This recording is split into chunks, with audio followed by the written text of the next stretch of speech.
এবার কেকেআর এর ম্যানেজমেন্টের সমস্যা বাড়াচ্ছে কেকেআর এর ক্রিকেটাররা। কারণ শহীদ মুস্তাক আলী ট্রফিতে যে কেকেআর এর ক্রিকেটাররা দুর্দান্ত ফর্মে রয়েছে এবং সেই ম্যানেজমেন্ট এবার পুরো চিন্তিত কোন ক্রিকেটারকে খেলাবে এবং কোন ক্রিকেটারকে বসিয়ে রাখবে। নমস্কার বন্ধুরা, নিউজ টুডে চ্যানেলে আপনাদের সবাইকে স্বাগত। সেই আইপিএল 2026 মিনি অকশনের আগে কেকেআর যে বড় চিন্তিত, তা কোন কোন ক্রিকেটার নিয়ে তা সম্পূর্ণ জানবো আজকের ভিডিওতে। তার আগে কেকেআর এর ফ্যান হলে ভিডিওটিকে করো লাইক এবং ভিডিওর কমেন্ট বক্সে লিখে জানিয়ে দাও আমি কেকেআর। সেই শহীদ মুস্তাক আলী ট্রফিতে এবার কেকেআর এর ক্রিকেটাররা যেভাবে ফর্মে রয়েছে, সত্যি কেকেআর ম্যানেজমেন্টকে অনেক চিন্তিত করছে। এবং আমরা যদি সেই বোলিং এর দিকে লক্ষ্য করি, সেই উমরান মালিক এবং বৈভব আরোরা যেভাবে ছন্দে রয়েছে, এবার কাকে বসাবে কাকে খেলাবে। কারণ উমরান মালিক মাত্র 4 ওভার বল করে 2টি উইকেট নিয়েছেন এবং বৈভব আরোরাও টু সেম, তিনি 2টো উইকেট নিয়েছেন। তাই কেকেআর এর এই বোলিং অ্যাটাকটা আইপিএল 2026 সেই খেলার জন্য একেবারে প্রস্তুতি। এবং ব্যাটিং অর্ডারে ঝড় তুলছে সেই রমনদীপ সিং এবং আমাদের সেই ক্যাপ্টেন ছিলেন আজিঙ্কে রাহানে।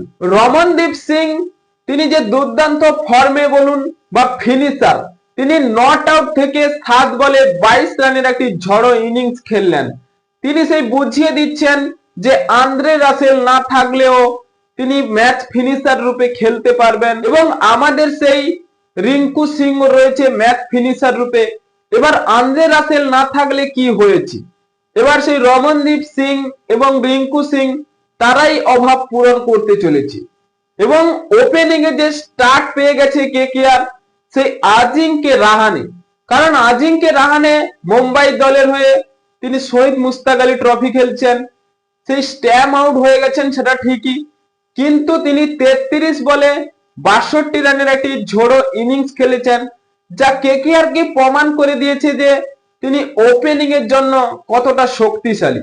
তাই এবার কেকেআর চাইছে তাকে 3 নম্বরে নয়, এবার তার সঙ্গে ওপেনিং করবে কোন ক্রিকেটার সেটা নিয়েও চিন্তিত।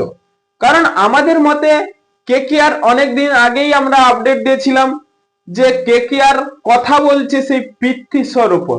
কারণ কেকেআর এর হেড কোচ সেই অভিষেক নাইয়ার যে অনেক ক্রিকেটারকে তার কোচিং করিয়ে এবং তাদের মাইন্ডসেট বুঝিয়ে ভালো করেছেন, সেটা সেই রোহিত শর্মার দিকে দেখি। কারণ 2011 সাল থেকে সেই রোহিত শর্মার সাথে কাজ করেছে অভিষেক নাইয়ার।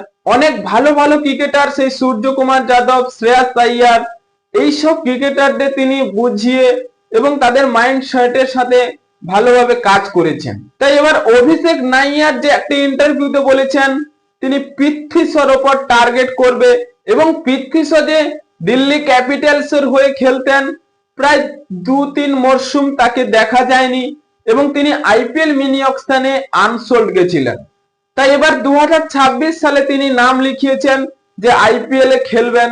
তাই কেকেআরও চাইছে পৃথ্বী শরকে এবং দিল্লি ক্যাপিটালসও টেন্ড করবে পৃথ্বী শর উপর, কারণ তারাও চাইছে তাদের সেই পুরনো ক্রিকেটারকে ফিরিয়ে আনতে। তাই কেকেআর কে অবশ্যই দেখতে হবে, কারণ কেকেআর এর কাছে 65 কোটি টাকার পাস রয়েছে এবং এইসব ক্রিকেটারকে যদি আনা যায় তাহলে অবশ্যই কেকেআর এর ওপেনিং এর সমস্যা মিটে যাবে।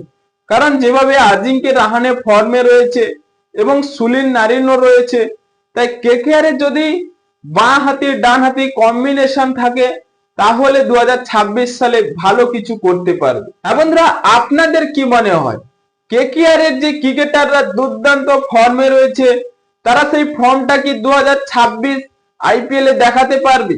তাই এখনই আপনাদের মতামত কমেন্ট বক্সে লিখে জানিয়ে দিন এবং চ্যানেলটি সাবস্ক্রাইব করে আমাদের পাশেই থাকুন। ভিডিওটি শেষ পর্যন্ত দেখার জন্য আপনাকে অসংখ্য ধন্যবাদ।